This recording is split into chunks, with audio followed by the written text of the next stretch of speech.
जय श्री राम। श्री रामचरितमानस किष्किंधा कांड दोहा संख्या 22 से 30 का आज श्रवण करवाऊंगा और 30 के साथ ही आज किष्किंधा कांड का समापन हो जाएगा। जो भी श्रद्धा प्रेम पूर्वक श्रद्धालु प्रेमी श्री रामचरितमानस पाठ का श्रवण कर रहे हैं उनको मेरा सत सत प्रणाम है, सत सत नमन है, क्योंकि वो प्रभु श्री राम के कृपा पात्र हैं, भगवान भोलेनाथ के कृपा पात्र हैं, हनुमान जी के कृपा पात्र हैं। उन पर सदा कृपा हनुमान जी की, प्रभु श्री राम जी की और भगवान भोलेनाथ की बनी रहे। तो चलिए श्रद्धापूर्वक मन पूर्वक जो है कि श्री रामचरितमानस का किष्किंधा कांड दोहा संख्या 22 से श्रवण करवाते हैं। बानर कटक उमा मैं देखा, सो मूरख जो करन चहलेखा। माता सीता की खोज करने के लिए बानर सेना सुग्रीव के द्वारा चारों तरफ भेज दी गई है और ऐसे में सभी बानर कुछ न कुछ सूचना लेकर के सुग्रीव के पास आते रहते हैं। बानर कटक उमा मैं देखा, सो मूरख जो करन चहलेखा। आई राम पद ना वही माथा, निरखी मदनु सब हो ही सना था। शिव जी कहते हैं, हे उमा, बानरों की वह सेना मैंने देखी थी, उसकी जो गिनती करना चाहे वह महान मूर्ख है। सब बानर आकर श्री राम जी के चरणों में मस्तक नवाते हैं और सौंदर्य माधुर्य निधि श्रीमुख के दर्शन करके कृतार्थ हो जाते हैं। अस कपि एक न सेना माही, राम कुशल जहि पुछि नाही। यह कछु नाही प्रभु कई अधिकाई, विश्व रूप व्यापक रघुराई। सेना में एक भी बानर ऐसा नहीं था जिससे श्री राम जी ने कुशल न पूछी हो। प्रभु के लिए यह कोई बड़ी बात नहीं है, क्योंकि श्री रघुनाथ जी विश्व रूप तथा सर्वव्यापक हैं, अर्थात सारे रूपों और सब स्थानों में हैं। ठाढ़े जह तह आय सुपाई, कह सुग्रीव सबहि समुझाई। राम काजु अरु मोर निहोरा, बानर जूथ जाहु चहु ओरा। आज्ञा पाकर सब जहाँ तहाँ खड़े हो गए। तब सुग्रीव ने सबको समझाकर कहा कि हे बानरों के समूहों, यह श्री रामचंद्र जी का कार्य है और मेरा निहोरा अर्थात अनुरोध है, तुम चारों ओर जाओ। जनक सुता कहूँ खोजहूँ जाई, मास दिवस मह आयहूँ भाई। अवधि मेटि जो बिनु सुधि पाए, आवई बनि सो मोहि मराए। और जाकर जानकी जी को खोजो। हे भाई, महीने भर में वापस आ जाना। जो महीने भर की अवधि बिताकर बिना पता लगाए ही लौट आवेगा, उसे मेरे द्वारा मरवाते ही बनेगा, अर्थात मुझे उसका वध करना ही पड़ेगा। बचन सुनत सब बानर, जह तह चले तुरंत। तब सुग्रीव बोलाए, अंगद नल हनुमंत। सुग्रीव के वचन सुनते ही सब बानर तुरंत जहाँ तहाँ भिन्न भिन्न दिशाओं में चल दिए। तब सुग्रीव ने अंगद, नल, हनुमान आज प्रधान योद्धाओं को बुलाया और कहा, सुनहु नील अंगद हनुमाना, जामवंत मति धीर सुजाना। सकल सुभट मिली दक्षिण जाहूँ, सीता सुधि पूछहूँ सब काहूँ। हे धीर बुद्धि और चतुर नील अंगद, जाम्बवान और हनुमान, तुम सब श्रेष्ठ योद्धा मिलकर दक्षिण दिशा को जाओ और सब किसी को सीता जी का पता पूछना, सब किसी से। मन क्रम बचन जो जतन विचार हूँ, रामचंद्र कर काजु सवार हूँ। भानु पीठ से यह उर आगी, स्वामी सर्व भाव छल त्यागी। मन वचन तथा कर्म से उसी का अर्थात सीता जी का पता लगाने का उपाय सोचना, श्री राम जी का कार्य संपन्न करना। सूर्य को पीठ से और अग्नि को हृदय से अर्थात सामने से सेवन करना चाहिए, परंतु स्वामी का सेवन तो छल छोड़कर सर्वभाव से मन वचन कर्म से करनी चाहिए। देखिए, सूर्य का पीठ से और अग्नि को हृदय से अर्थात सामने से सेवन करना चाहिए। सूर्य की रोशनी, देखिए यहाँ कितनी बड़ी अच्छी बातें बताई गई है कि सूर्य की रोशनी कभी सामने से उसका ग्रहण नहीं करना चाहिए। पूजा की बात नहीं है, अर्घ की बात नहीं है। जब आप सूर्य में विटामिन डी लेते हैं जैसे, तो विटामिन डी लेने के लिए सूर्य का प्रकाश लेते हैं, तो सूर्य की तरफ पीठ करके यदि बैठेंगे तो आपको नुकसान नहीं करेगा। लेकिन पूजा करने के लिए सूर्योदय के समय ही किया जाता है, ताकि सूर्य की जो नुकसानदायक किरणें हैं वह जो है कि डायरेक्ट हमारे ऊपर प्रभाव न पड़े। तजिमाया से परलोका मिटहि सकल भव संभव शोका, देह धरे कर यह फलु भाई, भजिय राम सब काम बिहाई। माया अर्थात विषयों की ममता आसक्ति को छोड़कर परलोक का सेवन अर्थात भगवान के दिव्य धाम की प्राप्ति के लिए भगवत सेवा रूप साधन करना चाहिए, जिससे भव अर्थात जन्म मरण से उत्पन्न सारे शोक मिट जाएं। हे भाई, देह धारण करने का यही फल है कि सब कामों अर्थात कामनाओं को छोड़कर श्री राम जी का भजन ही किया जाए। देखिए, यहाँ प्रभु श्री राम की भजन करने के लिए यह प्रेरणा है, यह चौपाई प्रेरणा प्रदान करती है हम सभी भक्तों को। सोई गुणज्ञ सोई बड़ भागी, जो रघुबीर चरण अनुरागी, आयसु मागी चरण सिरुनाई, चले हरस सुमिरत रघुराई। सद्गुणों को पहचानने वाला अर्थात गुणवान तथा बड़भागी वही है जो श्री रघुनाथ जी के चरणों का प्रेमी है। आज्ञा मांग कर और चरणों में फिर सिर नवाकर श्री रघुनाथ जी का स्मरण करते हुए सब हर्षित होकर चले। पाछे पवन तनय सिरुनावा, जानि काज प्रभु निकट बोलावा, परसा शीस सरोरुह पानी, कर मुद्रिका दिन्हे जन जानी। सबके पीछे पवन सुत श्री हनुमान जी ने सिर नवाया। कार्य का विचार करके प्रभु ने उन्हें अपने पास बुलाया। उन्होंने अपने कर कमलों से उनके सिर का स्पर्श किया तथा अपना सेवक जानकर उन्हें अपने हाथ की अंगूठी उतार कर दी। बहु प्रकार सीतहि समुझाए हूँ, कही बल बिरह बेगी तुम आय हूँ।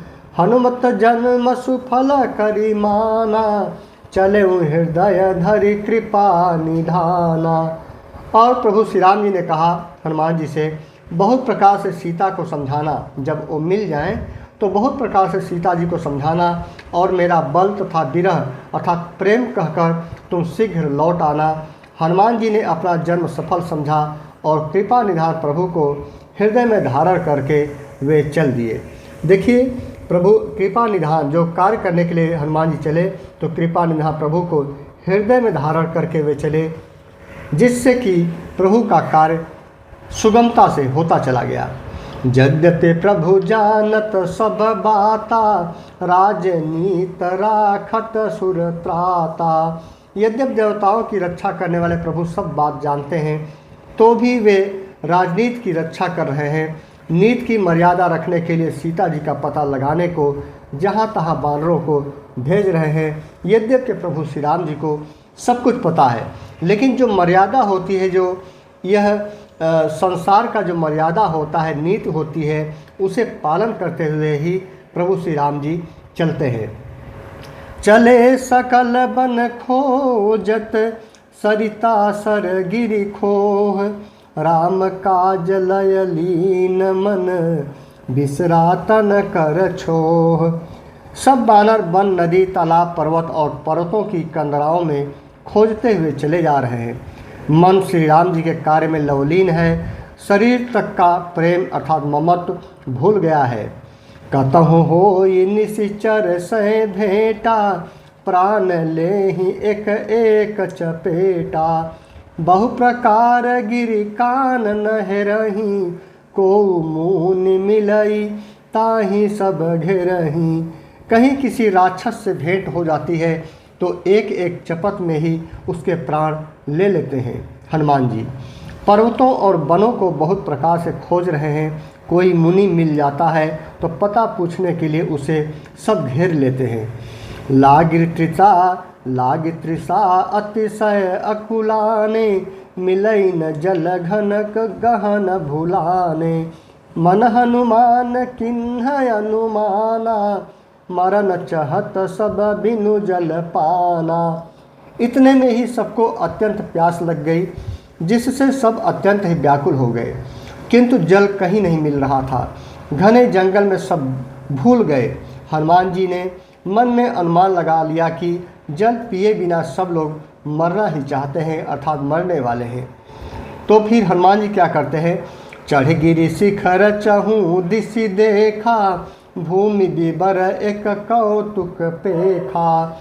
चक्र बाक बक हंस उड़ाही, बहुतक खग प्रबिसहि तहि माही। उन्होंने पहाड़ की चोटी पर चढ़कर चारों ओर देखा तो पृथ्वी के अंदर एक गुफा में उन्हें एक कौतुक अर्थात आश्चर्य दिखाई दिया। उसके ऊपर चकवे, बगुले और हंस उड़ रहे हैं और बहुत से पक्षी उसमें प्रवेश कर रहे हैं। गिरते उतरी पवन सुत आवा, सब कहूँ लय सोई बिबर देखावा। आगे कह हनुमंत ही लिन्हा, पैठे बिबर बिलम्बु न किन्हा। पवन कुमार हनुमान जी पर्वत से उतर आए और सभी बानरों को ले जाकर उन्होंने वह गुफा दिखलाई। सबने हनुमान जी को आगे कर लिया और वे गुफा में घुस गए। देर नहीं की। दिख जाई उपवन बर, सर विगसित बहु कंज। मंदिर एक रुचिर तह, बैठी नारी तप पुंज। अंदर जाकर उन्होंने एक उत्तम उपवन, बगीचा और तालाब देखा, जिसमें बहुत से कमल खिले हुए हैं। वहीं एक सुंदर मंदिर है, जिसमें एक तपोमूर्ति स्त्री बैठी है। दूरिते ताहि सबन्हि सिरुनावा, पूछे निज वृतांत सुनावा। तहि सब कहा करहूँ जल पाना, खाहूँ सुरस सुंदर फल नाना। दूर से ही सबने उसे सिर नवाया और पूछने पर अपना सब वृतांत कह सुनाया। तब उसने कहा, जलपान करो और भांत भांत के रसीले सुंदर फल खाओ। मज्जनु किन्ह मधुर फल खाए, तासु निकट पुनि सब चली आए। तहि सब आपन कथा सुनाई, मैं अब जाब जहाँ रघुराई। तब आज्ञा पाकर सबने स्नान किया। उस स्त्री से, उस पुजारिन से सबने आज्ञा मांगी तालाब में स्नान करने के लिए। आज्ञा पाकर सबने स्नान किया, मीठे फल खाए और फिर सब उसके पास चले आए। तब उसने अपनी सब कथा सुनाई और कहा, मैं अब वहाँ जाऊँगी जहाँ श्री रघुनाथ जी हैं। मुदहु नयन बिबर तजि जाहूँ, पैहूँ सीतहि जनि पछताहूँ। नयन मुदि पुनि देखहि बीरा, ठाढ़े सकल सिंधु के तीरा। तुम लोग आंखें मूंद लो और गुफा को छोड़कर बाहर जाओ, तुम सीता जी को पा जाओगे। पछताओ नहीं, निराश न हो। आंखें मूंद कर फिर जब आंखें खोली तो सब वीर क्या देखते हैं कि सब समुद्र के तीर पर खड़े हैं। यह बहुत ही आश्चर्य की बात है और उस तपस्विनी की, उस पुजारिन की यह एक तप था या भगवान की कोई लीला। इसे आप लोग आगे भी अभी श्रवण करने का मिलेगा। सो पुनि गई जहाँ रघुनाथा, जाई कमल पद नाय सीमा था। नाना भांति विनय तेहि किन्है, अनपायनि भगति प्रभु दिन्हि। और वह स्वयं वहाँ गई जहाँ से रघुनाथ जी थे। उसने जाकर प्रभु के चरणों में मस्तक नवाया और बहुत प्रकार से विनती की। प्रभु ने उसे अपनी अनपायनी अर्थात अचल भक्ति दी। बदरी बन कहूँ सो गई, प्रभु आज्ञा धरि शीस। उर्धरि राम चरण जुग, जे बंदत अज ईस। प्रभु की आज्ञा सिर पर धारण कर और श्री राम जी के युगल चरणों को अर्थात दोनों चरणों को स्पर्श कर जिनकी ब्रह्मा और महेश भी वंदना करते हैं, हृदय में धारण कर वह स्वयं प्रभा बद्रिका आश्रम को चली गई। यहाँ विचार ही कपि मन माही, बीती अवधि काज कछु नाही। सब मिल कहीं परस पर बाता, बिन सुधि लय करब का भराता। यहाँ बानरगण मन में विचार कर रहे हैं कि अवधि तो बीत गई पर काम कुछ न हुआ, अर्थात 1 महीने का जो सुग्रीव ने समय दिया था बानरों को, वह सब समय तो बीत गया पर काम कुछ भी अभी नहीं हुआ। सब मिलकर आपस में बात करने लगे कि हे भाई, अब तो सीता जी की खबर लिए बिना लौटकर भी क्या करेंगे। कह अंगद लोचन भरी बारी, दुह प्रकार भई मृत्यु हमारी। यहाँ न सुध सीता कह पाई, वहाँ गए मारे कपिराई। अंगद ने नेत्रों में जल भरकर कहा कि दोनों ही प्रकार से हमारी मृत्यु है। यहाँ तो सीता जी की सुध नहीं मिली और वहाँ जाने पर बानर राज सुग्रीव मार डालेंगे। पिता बधे पर मारत मोही, राखा राम निहोर न ओही। पुनि पुनि अंगद कह सब पाही, मरन भयउ कछु संशय नाही। वे तो पिता के वध होने पर ही मुझे मार डालते, श्री राम जी ने ही मेरी रक्षा की, इसमें सुग्रीव का कोई एहसान नहीं है। अंगद बार बार सबसे कह रहे हैं कि अब मरण हुआ, इसमें कुछ भी संदेह नहीं है। अंगद बचन सुनत कपि बीरा, बोली न सकहि नयन बहनीरा।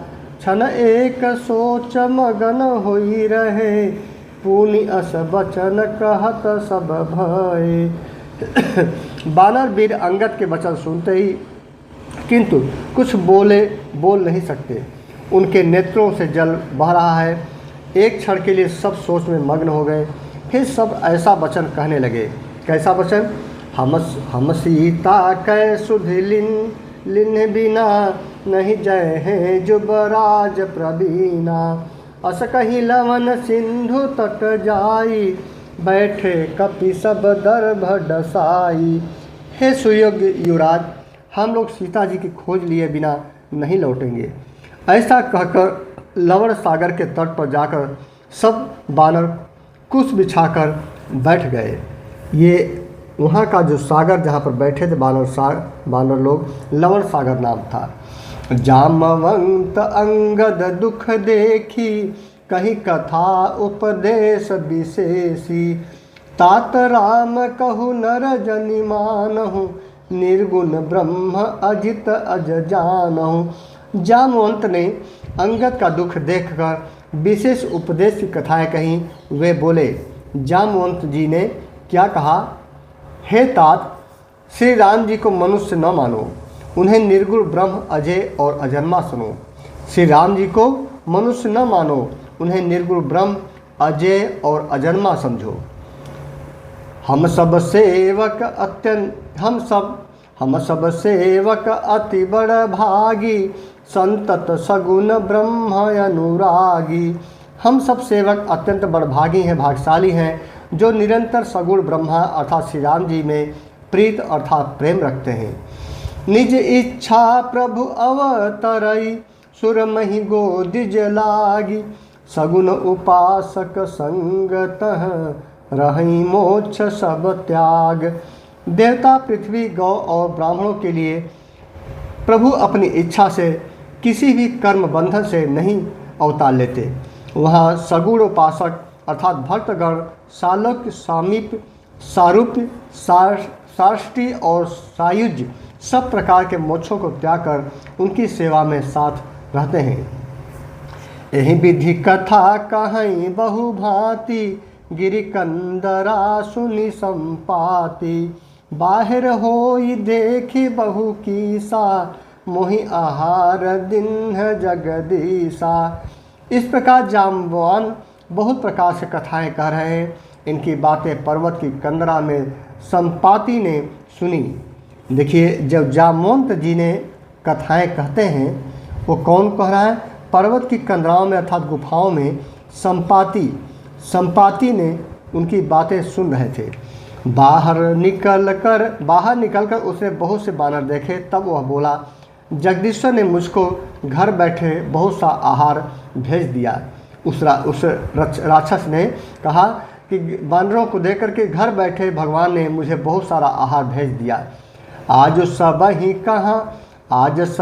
कहाँ भक्षण करऊँ, दिन बहु चले आहार बिनु मरऊँ। कबहु न मिले भरी उदर आहारा, आज दिन है विधि एक ही बारा। आज इन सबको खा जाऊंगा। बहुत दिन बीत गए, भोजन के बिना मर रहा था। पेट भर भोजन कभी नहीं मिलता। आज विधाता ने एक ही बार में बहुत सा भोजन दे दिया। डर पे गिद्ध बचन सुनि काना, अब भा मरन सत्य हम जाना। कपि सब उठे गिद्ध कह देखी, जामवंत मन सोच विशेषी। तब जामवंत जानते हैं बहुत ही बुद्धिमान थे। उन्होंने गिद्ध के वचन कानों से सुनते ही सब डर गए कि अब सचमुच ही मरना हो गया। यह हमने जान लिया। फिर उस गिद्ध अर्थात संपाति को देखकर सब बानर उठ खड़े हुए। जाम्बवान के मन में विशेष सोच हुआ। अब देखिए जाम्बवंत और संपाति के बीच में क्या संवाद होता है। कह अंगद विचारी मन माही, धन्य जटायु सम को नाही। राम काज कारण तनु त्यागी, हरिपुर गयऊँ परम बड़ भागी। अंगद ने मन में विचार करके कहा कि आहा, जटायु के समान धन्य कोई नहीं है। श्री राम जी के कार्य के लिए शरीर छोड़कर वह परम बड़भागी भगवान के परम धाम को चला गया। जटायु जो माता सीता को बचाते हुए जो है कि अपने प्राण त्याग दिए थे, अंगद ने कहा कि वह जटायु कितना धन्य है जो कि माता सीता को बचाते हुए अपना प्राण त्याग दिए और भगवान की कृपा से परम धाम को चले गए। सुनि खगहर शोक जुत बानी, आवा निकट का पिन्ह भय मानी। तिन्हि अभय करी पूछ सी जाई, कथा सकल तिन्ह ताहि सुनाई। हर्ष और शोक से युक्त समाचार सुनकर वह पक्षी अर्थात संपाति एक विशाल पक्षी था जो राक्षस के रूप में बानरों के पास आया। बानर डर गए। उनको अभय करके अर्थात अभय वचन दे करके कि उनसे मैं नहीं मारूंगा, उसने पास जाकर जटायु का वृत्तांत पूछा। जटायु के बारे में जब अंगद ने कहा सभी बानरों से कि जटायु धन्य है जो माता सीता को बचाते हुए परम धाम को प्राप्त किया, वो वही वचन जब संपाति ने सुना तो उसके मन में भी यह बात सामने आ गई कि प्रभु को प्राप्त कैसे कर सकते हैं, परम धाम को कैसे प्राप्त किया जटायु ने, और वो सब कथन सुन करके मैं भी वही उपाय करूँगा। तब उन्होंने सारी कथा उसे मतलब संपाति को अंगद ने सुनाई। सुन संपाति बंधु कै करनी, रघुपति महिमा बहु विधि बरनी। भाई जटायु की करनी सुनकर संपाति ने बहुत प्रकार से श्री रघुनाथ जी के महिमा की वर्णन किया। संपाति स्वयं प्रभु श्री राम जी के महिमा का वर्णन करने लगा। मोहि लय जाहूँ सिंधु तट, देऊँ तिलांजलि ताहि। बचन सहाय करबी मैं, पहूँ खोजहूँ जाहि। उसने कहा मुझे समुद्र के किनारे ले चलो, मैं जटायु को तिलांजलि दे दूँ, इस अर्थात उसे भी मात दे दूँगा, उससे भी अर्थात बढ़ करके मैं कार्य करूँगा। इस सेवा के बदले मैं तुम्हारी वचन से सहायता करूँगा, अर्थात सीता जी कहाँ हैं सो बतला दूँगा, जिसे तुम खोज रहे हो उसे पा जाओगे। अनुज क्रिया करी सागर तीरा, कही निज कथा सुनहु कपिबीरा। हम दो बंधु प्रथम तरुणाई, गगन गए रवि निकट उड़ाई। समुद्र के तीर पर छोटे भाई जटायु की क्रिया अर्थात श्राद्ध आदि करके संपाति अपनी कथा कहने लगा। हे वीर वानरों, क्योंकि मित्रों संपाति जो था और जटायु ये दोनों ही भाई थे। उसने कहा, हे वीर वानरों सुनो, हम दोनों भाई उठती जवानी में एक बार आकाश में उड़कर सूर्य के निकट चले गए। तेज संपाति ने अपनी कथा सुना रहा है। तेज न सही सक सो फिर आवा, मैं अभिमानी रवि नियरावा, जरे पंख अति तेज अपारा, परम भूमि करी घोर चिकारा। वह जटायु तेज नहीं सह सका, इससे लौट आया। मतलब सूर्य की जो तेज है, लौ लपट है, उसे जटायु सहन नहीं कर सका, इसीलिए वह बीच रास्ते से ही लौट आया। किंतु मैं अभिमानी था, घमंडी था, इसलिए सूर्य के पास चला गया। अत्यंत अपार तेज से मेरे पंख जल गए, मैं बड़े जोर से चीख मारकर जमीन पर गिर पड़ा। मुनि एक नाम चंद्रमा ओही, लाग दया देखी कर मोही, बहु प्रकार तेहि ज्ञान सुनावा, देह जनित अभिमान छड़ावा। वहाँ चंद्रमा नाम के एक मुनि थे। मुझे देखकर उन्हें बड़ी दया लगी। उन्होंने बहुत प्रकार से मुझे ज्ञान सुनाया और मेरे देह जनित देह संबंधी अभिमान को छुड़ा दिया। इसीलिए मित्रों कहता हूँ कि यदि किसी में अभिमान पैदा हो जाता है, घमंड पैदा हो जाता है, तो एक अभिमानी पुरुष, अभिमानी व्यक्ति प्रभु श्री राम का कृपा पात्र नहीं बनता है, उसका हमेशा नुकसान ही होता है जीवन में। त्रेता ब्रह्म मनुज तनु धरहि, तासु नारी निश्चर पति हरहि, तासु खोज पठई है प्रभु दूता, तिनहि मिले तय हो बपुनीता। देखिए उसी समय सब कुछ पहले से सुनियोजित था, इसीलिए पहले ही उन्होंने चंद्रमा मुनि ने कह दिया कि त्रेता युग में साक्षात परम ब्रह्मा मनुष्य शरीर धारण करेंगे, उनकी स्त्री को राक्षसों का राजा हर ले जाएगा, उसकी खोज में प्रभु दूत भेजेंगे, उनसे मिलने पर तू पवित्र हो जाएगा। जमिहई पंख करसी जनि चिंता, तिन्हि देखाई देह सुतय सीता, मुनि कई गिरा सत्य भई आजू, सुनि मम बचन करहु प्रभु काजू। और तेरे पंख उग आवेंगे। ये जो चंद्रमा मुनि थे, जो चंद्रमा नाम के मुनि थे, उन्होंने सारी बातें बताई। और तेरे पंख उग आवेंगे, चिंता न कर, उन्हें तू सीता जी को दिखा देना। मुनि की वह वाणी आज सत्य हुई। अब मेरे वचन सुनकर तुम प्रभु का कार्य करो। गिरि त्रिकूट ऊपर बस लंका, तह रह रामन सहज असंका। ये त्रिकूट पर्वत, गिरि त्रिकूट पर्वत पर लंका बसा हुआ था। गिरि त्रिकूट ऊपर बस लंका, तह रह रावण सहज असंका। तह अशोक उपवन जह रहई, सीता बैठी सोचरत अहई। त्रिकुट पर्वत पर तब संपत्ति ने बताया कि त्रिकुट पर्वत पर लंका बसी हुई है, वहाँ स्वभाव ही से निडर रावण रहता है। वहाँ अशोक नाम का उपवन अर्थात बगीचा है, जहाँ सीता जी रहती हैं। इस समय भी वे सोच में मग्न बैठी हैं। मित्रों बता दूं कि जो संपाति था वह जटायु का भाई था, वह त्रिकालदर्शी था, वह दिव्य दृष्टि रखता था, वह सभी बातों को जानता था। इसीलिए उसने समुद्र के किनारे से ही सब कुछ बता दिया। मैं देखूं तुम नाही गिद्ध दृष्टि अपार, बूढ़ भयउन त करते कछुक सहाय तुम्हार। उद दिव्य दृष्टि गिद्धराज को मिले हुए थे।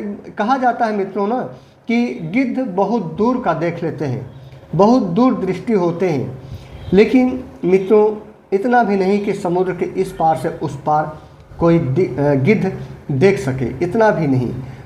उसे प्रभु श्री राम की कृपा थी, उसे दिव्य दृष्टि मिली थी। वह दूर की चीज़ें देखने में सक्षम था और प्रभु श्री राम की लीला का ही एक अंश था को इतनी दूर से गिद्ध, वाकई सही बात है, गिद्ध दूर की चीज़ें देख लेते हैं, लेकिन इतना भी नहीं। जब तक प्रभु श्री राम की कृपा न हो तो ऐसा जो है कि इतनी दूरी का भी कोई गिद्ध नहीं देख सकता। मैं तुम्हें देख रहा हूँ, तुम नहीं देख सकते, क्योंकि गिद्ध की दृष्टि अपार होती है, बहुत दूर तक जाती है। क्या करूँ, मैं बूढ़ा हो गया, नहीं तो तुम्हारी कुछ तो सहायता अवश्य करता।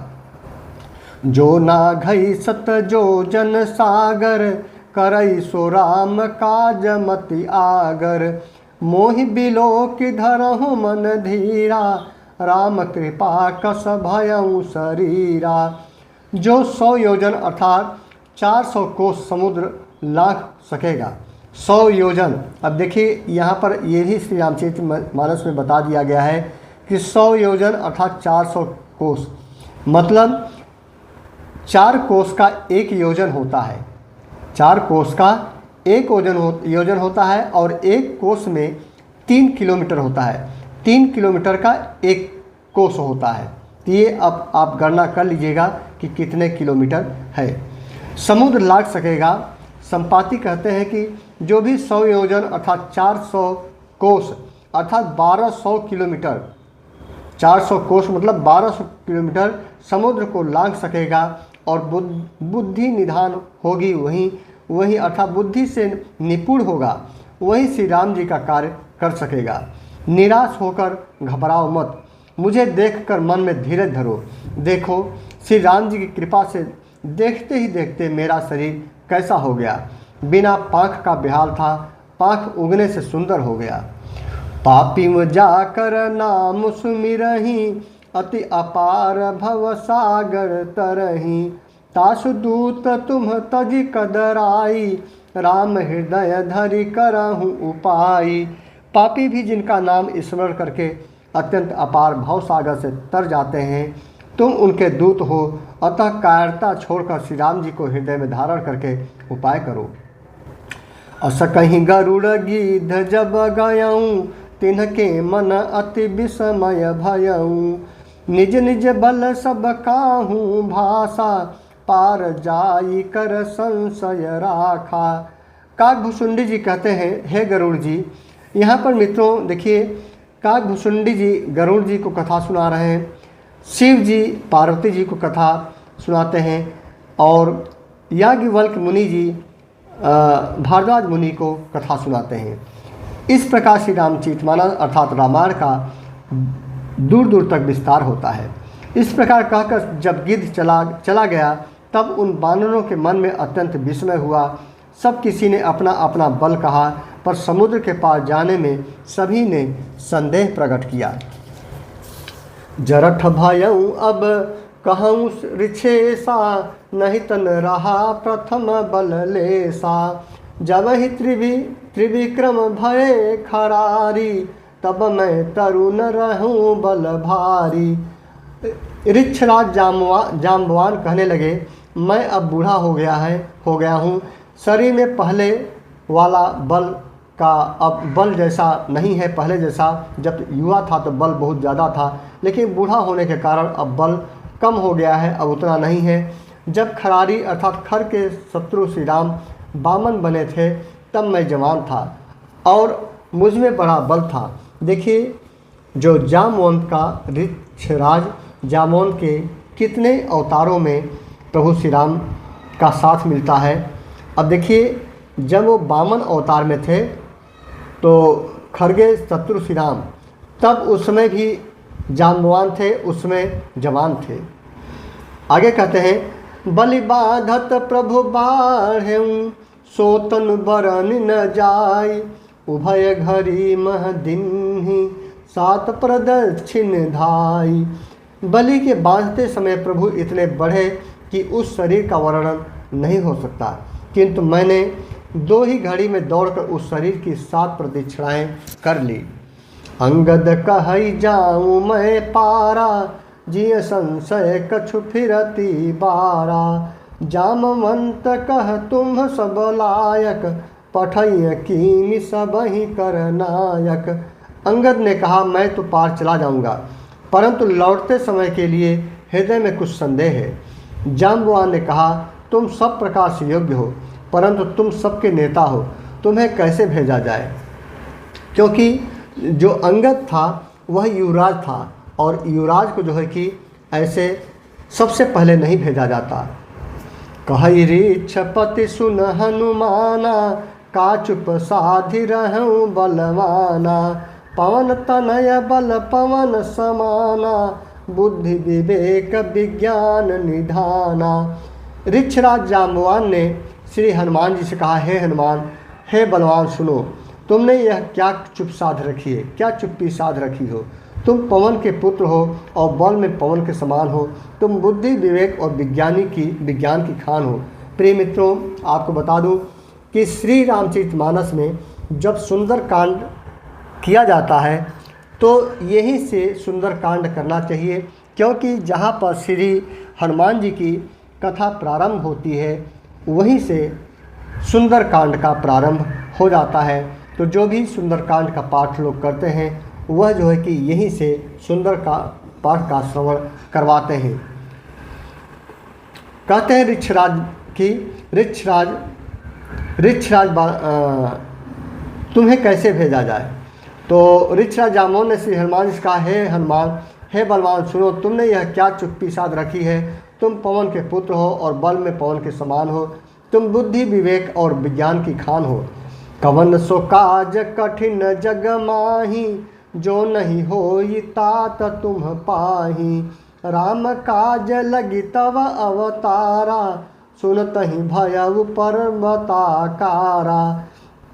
जगत में कौन सा ऐसा कठिन काम है जो हे तात तुमसे न हो सके?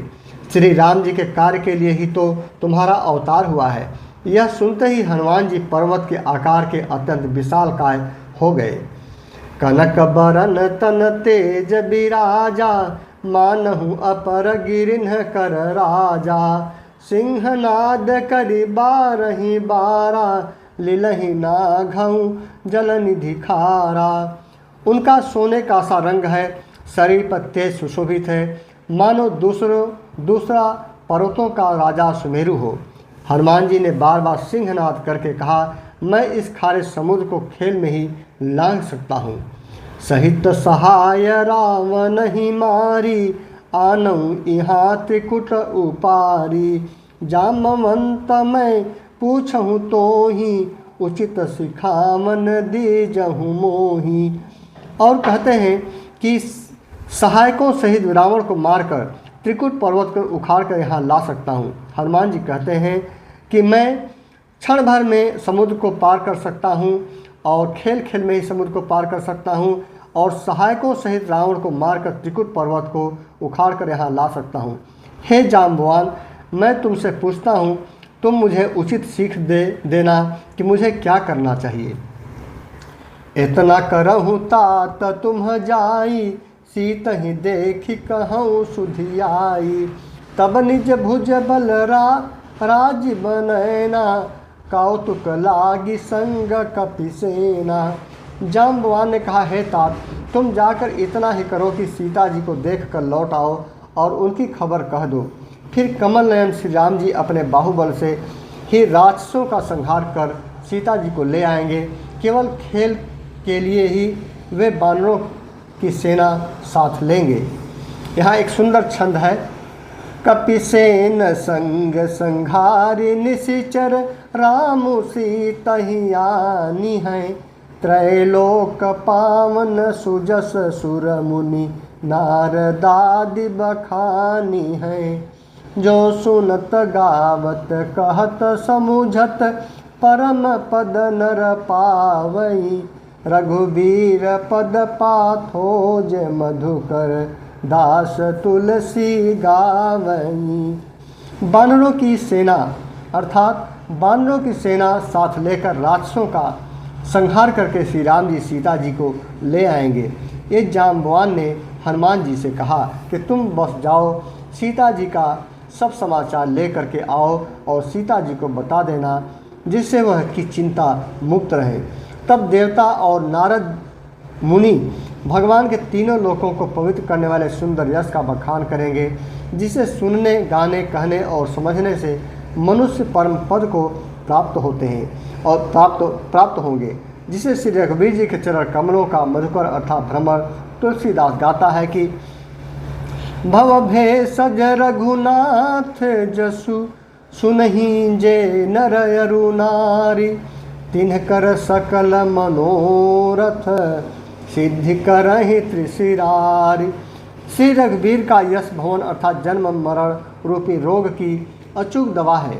जो पुरुष और स्त्री इसे सुनेंगे, त्रिशिरा के शत्रु श्री राम जी उनके सब मनोरथों को सिद्ध करेंगे। नीलोत्पल तन श्याम काम कोटि शोभाधिक, सुनियतासु गुण ग्राम जासु नाम यज्ञ खग बधिक। जिनका जामोन जी कहते हैं कि जिनका नीले कमल के समान श्याम शरीर है, जिनकी शोभा करोड़ों कामदेवों से भी अधिक है, और जिनका नाम पाप रूपी पक्षियों को मारने के लिए बधिक अर्थात व्याध के समान है, उन श्री राम जी के गुणों के समूह लीला को अवश्य सुनना चाहिए। मास पुराण का यहाँ 23वां विश्राम है, जो लोग कर रहे होंगे वे कर लेंगे। प्रिय मित्रों, इसी के साथ श्री रामचरितमानस का किष्किंधा कांड समाप्त होता है। अब हनुमान जी जो है कि लंका में प्रवेश करेंगे, समुद्र को लांघ कर लंका में प्रवेश करेंगे, वहाँ से सुंदर कांड का प्रारंभ होता है। तो सुंदर कांड में कुल 60 दोहा है और 60 दोहा का भी श्रवण मैं आप लोगों को 6 दिन में आप लोगों को करवाऊंगा, जिसे आप लोग श्रवण करेंगे। तो इसी साथ में श्री रामचरितमानस का किष्किंधा कांड समाप्त होता है। सभी को जय श्री राम।